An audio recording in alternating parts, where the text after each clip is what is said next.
ಆ, ಆ, ಒಂದು ಈ ಒಂದು ಸಂದರ್ಭದಲ್ಲಿ ಸಾಂಸ್ಕೃತಿಕ ಕಾರ್ಯಕ್ರಮಗಳನ್ನ ಮಾಡಬೇಕು ಅಂತ ತೀರ್ಮಾನ ಮಾಡಿದ್ದೀವಿ.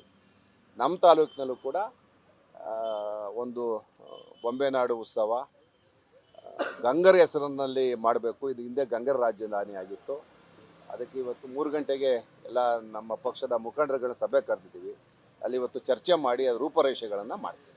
ಸರ್, ಈಗ ನೀವು ನೋಡ್ತಾ ಇದ್ದೀರಿ ಸರ್, ಮೊನ್ನೆ ಸಿ ಎಂ ಅವ್ರನ್ನ ಭೇಟಿ ಆದ್ರಿ, ಡಿ ಸಿ ಎಂ ಅವ್ರನ್ನ ಭೇಟಿ ಆದ್ರಿ, ಪಟ್ಟದಾಟ ಜೋರಾಗಿ ನಡೀತಾ ಇದೆ ಸರ್. ಅಲ್ರಿ, ಸಿ ಎಮ್ಮು ನಮ್ಮವರು, ಡಿ ಸಿ ಎಮ್ಮು ನಮ್ಮವರು. ನಾನು ಮುಖ್ಯಮಂತ್ರಿಗಳ ಹತ್ರ ಕೆಲಸ ಇತ್ತು, ನಮ್ಮ ಕೋಆಪ್ರೇಟಿವ್ ವಿಚಾರದಲ್ಲಿ ಹೋಗಿದ್ದೆ. ಇವತ್ತು ಈಗಲೂ ಮುಖ್ಯಮಂತ್ರಿ ಹತ್ರ ಮಾತಾಡ್ಕೊಂಡು ಬಂದೆ. ಅದು ಆಗಬೇಕು ಸರ್ ಇವತ್ತು ಅಂತೇಳಿ. ಇವತ್ತು ಇವಾಗ ಮಾಡಿಕೊಡ್ತೀನಿ ಅಂತ ಹೇಳಿದ್ದಾರೆ.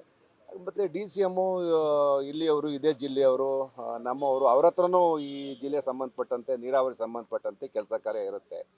ನಮ್ಮ ಇಬ್ಬರ ಹತ್ರನೂ ಹೋಗ್ತಾ ಬರ್ತಾ ಇರ್ತೀವಿ ಕೆಲಸ ಅಭಿವೃದ್ಧಿ ದೃಷ್ಟಿಯಿಂದ. ಬೇರೆ ರಾಜಕೀಯ ನನಗೆ ಗೊತ್ತಿಲ್ಲ. ಹೌದು,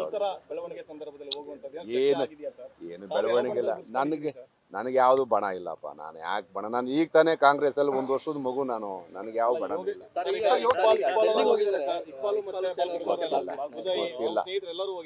ಗೊತ್ತಿಲ್ಲ ನನಗೇನು ಅದ್ರ ಬಗ್ಗೆ ಮಾಹಿತಿ ಇಲ್ಲ. ನಾನು ಈಗ ಕಾಂಗ್ರೆಸ್ ಪಕ್ಷದಲ್ಲಿ 1 ವರ್ಷ ಆಯ್ತು. ನಾನೀಗ ಶಾಸಕನಾಗಿ ನಾನು ಕೆಲಸ ಕಾರ್ಯ ಮಾಡೋಕ್ಕೆ ಬಾಲಕೃಷ್ಣ ಅವ್ರು ಸೀನಿಯರ್. ಯಾಕೆ ನಮ್ಮನ್ನು ಕಾಂಟ್ರವರ್ಸಿ ಮಾಡ್ತೀರಿ? ನಮ್ಮ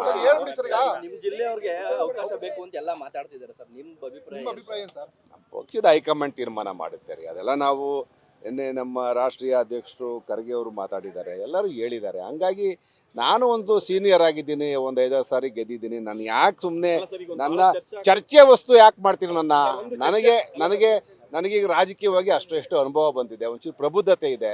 ನನ್ನ ಪಾಡು ನಾನು ಬಿಟ್ಬಿಡಿ. ನನ್ನನ್ನು ಯಾಕೆ ಈಗಿನ ಬೆಳವಣಿಗೆ ನೋಡಿದ್ರೆ ಏನಾಗ್ಬೋದು ಅಂತ ಅನಿಸ್ತಾ ಇದೆ. ಈಗ ಮಾಧ್ಯಮದವರೇ ಎಲ್ಲ ತೀರ್ಮಾನ ಮಾಡ್ತಾ ಇದ್ದೀರಿ. ನೀವೇ ನಿಮ್ಗೆ ಹೆಂಗ್ ಬೇಕು ಬೆಳವಣಿಗೆ ಬೆಳೆಸ್ಕೊತಾ ಇದ್ದೀರಿ. ಹಂಗಾಗಿ ನಮ್ದು ಅಭಿಪ್ರಾಯ ಇಲ್ಲಿ ಏನಿಲ್ಲ. ಏನು ಪಕ್ಷದ ವರಿಷ್ಠರು ಕರೆದ ಅಭಿಪ್ರಾಯ ಕೇಳಿದಾಗ ಹೇಳ್ಬೋದು ಅಷ್ಟೇ.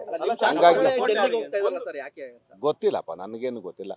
ಅದೇ ಈಗ ಬಾಲಕೃಷ್ಣ ಅವರು ಮಂತ್ರಿ ಆಗಬೇಕು ಅಂತ ಹೇಳಿ ನಾವು ಕೂಡ ಅವ್ರಿಗೆ ನಮ್ಮ ಜಿಲ್ಲೆಯಿಂದ ಕೊಟ್ಟರೆ ಬಾಲಕೃಷ್ಣ ಅವರು ಮಂತ್ರಿ ಕೊಡಬೇಕು ಅಂತ ಹೇಳ್ತಾ ಇದೀವಿ. ಬಹುಶಃ ಆ ದೃಷ್ಟಿಗೆ ಹೋಗಿರ್ಬೇಕು ಅವರು. ಚರ್ಚೆ ಆಗಿತ್ತು ಅನ್ನೋಂಥದ್ದು ಸರ್, ನಮ್ಗೆ ಗೊತ್ತಿಲ್ಲ. ಅದೆಲ್ಲ ದೊಡ್ಡವ್ರ ವಿಚಾರ. ಅವ್ರ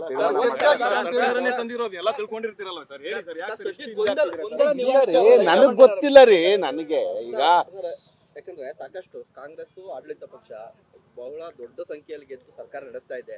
ಈ ರೀತಿ ಗೊಂದಲ ಆದ್ರೆ ಜನಸಾಮಾನ್ಯರಿಗೆ ಯಾವ ರೀತಿ ಮೆಸೇಜ್ ಹೋಗುತ್ತೆ? ಏನಿಲ್ಲ. ಈಗ ನಾನು ನೆನ್ನೆ ಮಲ್ಲಿಕಾರ್ಜುನ ಖರ್ಗೆ ಅವ್ರ ಸ್ಟೇಟ್ಮೆಂಟ್ ನೋಡಿದೆ. ಅದ್ರ ಪ್ರಕಾರ ಅವರು ಆದಷ್ಟು ಬೇಗ ಏನು ಇರ್ತಕ್ಕಂಥ ಸಣ್ಣ ಪುಟ್ಟ ಗೊಂದಲವನ್ನು ಬಗೆಹರಿಸ್ತೀನಿ ಅಂತ ಹೇಳಿದ್ದಾರೆ. ಬಗೆಹರಿಸ್ತಾರೆ. ಎಲ್ಲ ಪಕ್ಷದಲ್ಲೂ ಎಲ್ಲ ಸರ್ಕಾರದಲ್ಲೂ ಈ ಥರ ಗೊಂದಲ ಇದ್ದೇ ಇರುತ್ತೆ ರೀ. ನಾನು ನೋಡಿದ್ದೀನಿ, ಭಾಳ ಸರ್ಕಾರಗಳಲ್ಲಿ ಇರುತ್ತೆ ಸಣ್ಣ ಪುಟ್ಟ. ನನಗೆ ಇದನ್ನೇನು ದೊಡ್ಡದು ಮಾಡೋ ಅವಶ್ಯಕತೆ ಇಲ್ಲ ಅಂತ ಕಾಣುತ್ತೆ. ಶಾಸಕರುಗಳು ಸರ್ ಒಂದು ಹೇಳ್ತಿರುವಂತದ್ದು ಸರ್, ಅಧಿಕಾರವನ್ನ ತಂದಿದ್ದಾರೆ, 2 ವರ್ಷ ಅಧಿಕಾರ ಹಂಚಿಕೆ ಆಗಿತ್ತು, ಹಾಗಾಗಿ ಅವರಿಗೆ ಸಿಎಂ ಸ್ಥಾನ ಬಿಟ್ಕೊಡ್ಬೇಕು ಅನ್ನೋದನ್ನ ಕೂಡ ಕೇಳ್ತಾ ಇದ್ದಾರೆ ಸರ್, ಒತ್ತಾಯ ಮಾಡ್ತಾರೆ. ಇದನ್ನ ನೀವು ಹೇಗೆ ನೋಡ್ತೀರಿ? ನೀವೇನು ಒತ್ತಾಯ ಮಾಡ್ತೀರಿ ಸರ್? ಪಕ್ಷ ಏನು ನೋಡ್ರಿ, ನಾವು ಏನೇ ಅಭಿಪ್ರಾಯ ಹೇಳಿದ್ರು ಮಾಧ್ಯಮದ ಮುಂದೆ ಹೇಳೋಕ್ಕಾಗಲ್ಲ. ಪಕ್ಷ ಏನು ನಿರ್ಣಯ ತಗೊಳುತ್ತೆ ಅದಕ್ಕೆ ಬದ್ಧವಾಗಿ ಕೆಲಸ ಮಾಡ್ಕೊಂಡು ಹೋಗ್ಬೇಕಾಗುತ್ತೆ. ಪಕ್ಷದ ವೇದಿಕೆಯಲ್ಲಿ ಅಭಿಪ್ರಾಯ ತಿಳಿಸಿದ್ದೀರಾ ಸರ್? ಪಕ್ಷದ ವೇದಿಕೆ ಕರೆದೇ ಇಲ್ವಲ್ಲ, ಯಾರು ಮಾತಾಡಿಲ್ಲ. ಪಕ್ಷದ ಅಲ್ಲಿಗೆ ಹೇಳಿಲ್ವೇನ್ರಿ? ಈಗ ರಾಷ್ಟ್ರೀಯ ಅಧ್ಯಕ್ಷರು ಹೇಳಿದಾರಲ್ಲ, ಅಂತ ಏನು ಸಣ್ಣ ಪುಟ್ಟ ಏನು ಈ ಥರ ಗೊಂದಲ ಬಗೆಹರಿಸ್ತೀವಿ ಅಂತೇಳಿ ಸ್ವಲ್ಪ ಸಮಾಧಾನವಾಗಿರ್ಬೇಕು. ನೀವೇ ಅರ್ಜೆಂಟ್ ಮಾಡಿದ್ರೆ ಹೆಂಗೆ? ಈ ಒಂದು ಸಂದರ್ಭದಲ್ಲಿ ಸಾಂಸ್ಕೃತಿಕ ಕಾರ್ಯಕ್ರಮಗಳನ್ನ ಮಾಡಬೇಕು ಅಂತ ತೀರ್ಮಾನ ಮಾಡಿದ್ದೀವಿ. ನಮ್ಮ ತಾಲೂಕಿನಲ್ಲೂ ಕೂಡ ಒಂದು ಬೊಂಬೆನಾಡು ಉತ್ಸವ ಗಂಗರ ಹೆಸರಿನಲ್ಲಿ ಮಾಡಬೇಕು. ಇದು ಹಿಂದೆ ಗಂಗರ ರಾಜಧಾನಿ ಆಗಿತ್ತು. ಅದಕ್ಕೆ ಇವತ್ತು 3 ಗಂಟೆಗೆ ಎಲ್ಲ ನಮ್ಮ ಪಕ್ಷದ ಮುಖಂಡರುಗಳ ಸಭೆ ಕರೆದಿದ್ದೀವಿ. ಅಲ್ಲಿ ಇವತ್ತು ಚರ್ಚೆ ಮಾಡಿ ಅದು ರೂಪರೇಷೆಗಳನ್ನು ಮಾಡ್ತೀವಿ. ಸರ್, ಈಗ ನೀವು ನೋಡ್ತಾ ಇದ್ದೀರಿ ಸರ್, ಮೊನ್ನೆ ಸಿ ಎಂ ಅವ್ರನ್ನ ಭೇಟಿ ಆದ್ರಿ, ಡಿ ಸಿ ಎಂ ಅವ್ರನ್ನ ಭೇಟಿ ಆದ್ರಿ, ಪಟ್ಟದಾಟ ಜೋರಾಗಿ ನಡೀತಾ ಇದೆ ಸರ್. ಅಲ್ರಿ, ಸಿ ಎಮ್ಮು ನಮ್ಮವರು, ಡಿ ಸಿ ಎಮ್ಮು ನಮ್ಮವರು. ನಾನು ಮುಖ್ಯಮಂತ್ರಿಗಳ ಹತ್ರ ಕೆಲಸ ಇತ್ತು, ನಮ್ಮ ಕೋಆಪ್ರೇಟಿವ್ ವಿಚಾರದಲ್ಲಿ ಹೋಗಿದ್ದೆ. ಇವತ್ತು ಈಗಲೂ ಮುಖ್ಯಮಂತ್ರಿ ಹತ್ರ ಮಾತಾಡ್ಕೊಂಡು ಬಂದೆ. ಅದು ಆಗಬೇಕು ಸರ್ ಇವತ್ತು ಅಂತೇಳಿ. ಇವಾಗ ಮಾಡಿಕೊಡ್ತೀನಿ ಅಂತ ಹೇಳಿದ್ದಾರೆ. ಮತ್ತು DCM ಇಲ್ಲಿಯವರು, ಇದೇ ಜಿಲ್ಲೆಯವರು, ನಮ್ಮವರು, ಅವ್ರ ಹತ್ರನೂ ಈ ಜಿಲ್ಲೆಗೆ ಸಂಬಂಧಪಟ್ಟಂತೆ, ನೀರಾವರಿ ಸಂಬಂಧಪಟ್ಟಂತೆ ಕೆಲಸ ಕಾರ್ಯ ಇರುತ್ತೆ. ನಮ್ಮ ಇಬ್ಬರ ಹತ್ರನೂ ಹೋಗ್ತಾ ಬರ್ತಾ ಇರ್ತೀವಿ ಕೆಲಸ ಅಭಿವೃದ್ಧಿ ದೃಷ್ಟಿಯಿಂದ. ಬೇರೆ ರಾಜಕೀಯ ನನಗೆ ಗೊತ್ತಿಲ್ಲ. ಹೋಗುವಂಥದ್ದು ಸಹಜ ಸರ್. ಹೌದು. ಈ ತರ ಬೆಳವಣಿಗೆ ಸಂದರ್ಭದಲ್ಲಿ ಹೋಗುವಂಥದ್ದು ಏನು ಆಗಿದೆಯಾ ಸರ್? ಏನು ಬೆಳವಣಿಗೆ ಇಲ್ಲ. ನನಗೆ ಯಾವುದು ಬಣ ಇಲ್ಲಪ್ಪ. ನಾನು ಯಾಕೆ ಬಣ? ನಾನು ಈಗ ತಾನೇ ಕಾಂಗ್ರೆಸ್ಸಲ್ಲಿ 1 ವರ್ಷದ ಮಗು ನಾನು. ನನಗೆ ಯಾವ ಬಣ ಇಲ್ಲ. ಸರ್, ಈಗ ಇಕ್ಬಾಲ್ ಹೋಗಿದ್ದಾರೆ ಸರ್. ಇಕ್ಬಾಲ್ ಮತ್ತೆ ಗೊತ್ತಿಲ್ಲ. ಗೊತ್ತಿಲ್ಲ. ಎಲ್ಲರೂ ಹೋಗಿದ್ದಾರೆ ಸರ್. ಗೊತ್ತಿಲ್ಲ. ಕರೀಲಿಲ್ವಾ ಸರ್ ನಿಮ್ಮ? ನನಗೇನು ಅದ್ರ ಬಗ್ಗೆ ಮಾಹಿತಿ ಇಲ್ಲ. ನಾನು ಈಗ ಕಾಂಗ್ರೆಸ್ ಪಕ್ಷದಲ್ಲಿ 1 ವರ್ಷ ಆಯ್ತು ನಾನೀಗ ಶಾಸಕನಾಗಿ. ನಾನು ಕೆಲಸ ಕಾರ್ಯ ಮಾಡೋಕ್ಕೆ ಮೊದಲ ಬಾರಿ ಅಲ್ವಾ ಸರ್ ಈಗ? ಬಾಲಕೃಷ್ಣ ಅವ್ರು ಸೀನಿಯರ್. ಯಾಕೆಂದ್ರೆ ನಿಮ್ಮನ್ನ DC ಯಾಕೆ ನಮ್ಮನ್ನು ಕಾಂಟ್ರವರ್ಸಿ ಮಾಡ್ತೀರಿ? ನನ್ನ ನಿಮ್ ಜಿಲ್ಲೆಯವ್ರಿಗೆ ಅವಕಾಶ ಬೇಕು ಅಂತ ಎಲ್ಲ ಮಾತಾಡ್ತಿದ್ದಾರೆ ಸರ್. ನಿಮ್ ಅಭಿಪ್ರಾಯ ನಮ್ಮ ಪಕ್ಷದ ಹೈಕಮಾಂಡ್ ತೀರ್ಮಾನ ಮಾಡುತ್ತಾರೆ. ಅದೆಲ್ಲ ನಾವು ನಿನ್ನೆ ನಮ್ಮ ರಾಷ್ಟ್ರೀಯ ಅಧ್ಯಕ್ಷರು ಖರ್ಗೆ ಅವರು ಮಾತಾಡಿದ್ದಾರೆ, ಎಲ್ಲರೂ ಹೇಳಿದ್ದಾರೆ. ಹಂಗಾಗಿ ನಾನು ಒಂದು ಸೀನಿಯರ್ ಆಗಿದ್ದೀನಿ, ಒಂದು 5-6 ಸಾರಿ ಗೆದ್ದಿದ್ದೀನಿ. ನಾನು ಯಾಕೆ ಸುಮ್ಮನೆ ನನ್ನ ಚರ್ಚೆ ವಸ್ತು ಯಾಕೆ ಮಾಡ್ತೀನಿ? ನನಗೀಗ ರಾಜಕೀಯವಾಗಿ ಎಷ್ಟು ಅನುಭವ ಬಂದಿದೆ, ಒಂಚೂರು ಪ್ರಬುದ್ಧತೆ ಇದೆ.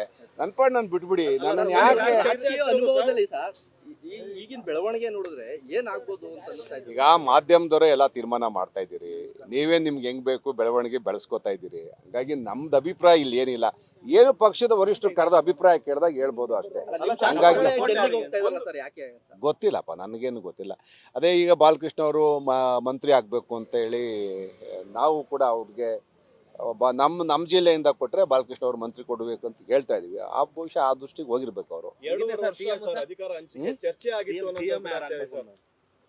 2 ವರ್ಷ ಅಧಿಕಾರ ಚರ್ಚೆ ಆಗಿತ್ತು ಅನ್ನೋಂಥದ್ದು ಸರ್. ನಮ್ಗೆ ಗೊತ್ತಿಲ್ಲ, ಅದೆಲ್ಲ ದೊಡ್ಡವ್ರ ವಿಚಾರ. ಅವ್ರ ಸರ್ಕಾರನೇ ತಂದಿರೋದು ಎಲ್ಲ ತಿಳ್ಕೊಂಡಿರ್ತೀರಲ್ಲ ಸರ್. ಹೇಳಿ ಸರ್, ಯಾಕೆ ಸರ್ ಇಷ್ಟು ನನಗೆ ಗೊತ್ತಿಲ್ಲ ರೀ. ನನಗೆ ಈಗ ಯಾಕಂದ್ರೆ ಸಾಕಷ್ಟು ಕಾಂಗ್ರೆಸ್ ಆಡಳಿತ ಪಕ್ಷ ಬಹಳ ದೊಡ್ಡ ಸಂಖ್ಯೆಯಲ್ಲಿ ಗೆದ್ದು ಸರ್ಕಾರ ನಡೆಸ್ತಾ ಇದೆ.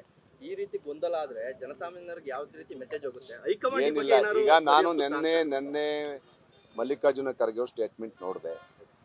ಅದ್ರ ಪ್ರಕಾರ ಅವರು ಆದಷ್ಟು ಬೇಗ ಏನು ಇರ್ತಕ್ಕಂಥ ಸಣ್ಣ ಪುಟ್ಟ ಗೊಂದಲವನ್ನು ಬಗೆಹರಿಸ್ತೀನಿ ಅಂತ ಹೇಳಿದ್ದಾರೆ. ಬಗೆಹರಿಸ್ತಾರೆ. ಎಲ್ಲ ಪಕ್ಷದಲ್ಲೂ ಎಲ್ಲ ಸರ್ಕಾರದಲ್ಲೂ ಈ ಥರ ಗೊಂದಲ ಇದ್ದೇ ಇರುತ್ತೆ ರೀ. ನಾನು ನೋಡಿದ್ದೀನಿ ಭಾಳ ಸರ್ಕಾರಗಳಲ್ಲಿ ಇರುತ್ತೆ ಸಣ್ಣ ಪುಟ್ಟ. ನನಗೆ ಇದನ್ನೇನು ದೊಡ್ಡದು ಮಾಡೋ ಅವಶ್ಯಕತೆ ಇಲ್ಲ ಅಂತ ಕಾಣುತ್ತೆ. ಬಣದಲ್ಲಿ ಗುರುತಿಸಿಕೊಂಡಂತ ಶಾಸಕರುಗಳು ಸರ್ ಒಂದು ಹೇಳ್ತಿರುವಂತದ್ದು ಸರ್, ಅಧಿಕಾರವನ್ನ ತಂದಿದ್ದಾರೆ, 2 ವರ್ಷ ಅಧಿಕಾರ ಹಂಚಿಕೆ ಆಗಿತ್ತು, ಹಾಗಾಗಿ ಅವರಿಗೆ ಸಿಎಂ ಸ್ಥಾನ ಬಿಟ್ಕೊಡ್ಬೇಕು ಅನ್ನೋದನ್ನ ಕೂಡ ಕೇಳ್ತಾ ಇದ್ದಾರೆ ಸರ್, ಒತ್ತಾಯ ಮಾಡ್ತಾರೆ. ಇದನ್ನ ನೀವು ಹೇಗೆ ನೋಡ್ತೀರಿ? ನೀವೇನು ಒತ್ತಾಯ ಮಾಡ್ತೀರಿ ಸರ್? ಪಕ್ಷ ಏನು ನೋಡ್ರಿ, ನಾವು ಏನೇ ಅಭಿಪ್ರಾಯ ಹೇಳಿದ್ರು ಮಾಧ್ಯಮದ ಮುಂದೆ ಹೇಳೋಕ್ಕಾಗಲ್ಲ. ಪಕ್ಷ ಏನು ನಿರ್ಣಯ ತಗೊಳುತ್ತೆ ಅದಕ್ಕೆ ಬದ್ಧವಾಗಿ ಕೆಲಸ ಮಾಡ್ಕೊಂಡು ಹೋಗ್ಬೇಕಾಗುತ್ತೆ. ಪಕ್ಷದ ವೇದಿಕೆಯಲ್ಲಿ ನಿಮ್ಮ ಅಭಿಪ್ರಾಯ ತಿಳಿಸಿದ್ದೀರಾ ಸರ್? ಪಕ್ಷದ ವೇದಿಕೆ ಕರೆದೇ ಇಲ್ವಲ್ಲ, ಯಾರು ಮಾತಾಡಿಲ್ಲ. ಪಕ್ಷದ ಅಲ್ಲಿಗೆ ಹೇಳಿಲ್ವೇನ್ರಿ? ಈಗ ರಾಷ್ಟ್ರೀಯ ಅಧ್ಯಕ್ಷರು ಹೇಳಿದಾರಲ್ಲ, ಅಂತ ಏನು ಸಣ್ಣ ಪುಟ್ಟ ಏನು ಇದ್ದಾರ ಗೊಂದಲ ಬಗೆಹರಿಸ್ತೀವಿ ಅಂತೇಳಿ ಸ್ವಲ್ಪ ಸಮಾಧಾನವಾಗಿರ್ಬೇಕು. ನೀವೇ ಅರ್ಜೆಂಟ್ ಮಾಡಿದ್ರೆ ಹೆಂಗೆ?